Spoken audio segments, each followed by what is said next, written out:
সংশ্লিষ্ট এসএলএসটি এখন মোটামুটির ওপরে অনেকটা নির্ভরযোগ্য কাট অফ বলা যাচ্ছে। ইউআরদের ক্ষেত্রে 54 থেকে 55 +8 কিংবা 10, 54 + 55, 54 55 এর মধ্যে থাকবে, 60 নম্বরের মধ্যে +8 কিংবা 10। ওবিসি এ বি এখন সমান সমান। OBC A B 52, 51 52, 51 52 +8 +10। R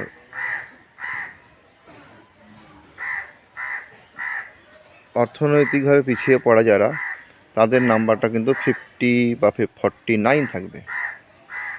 SC ST 47, 48, 46, 47, 46 এসসিদের 48। ওবিসি এ বি 51 52 +8 কিংবা 10। এটা মোটামুটিভাবে এভাবেই আসতে চলেছে।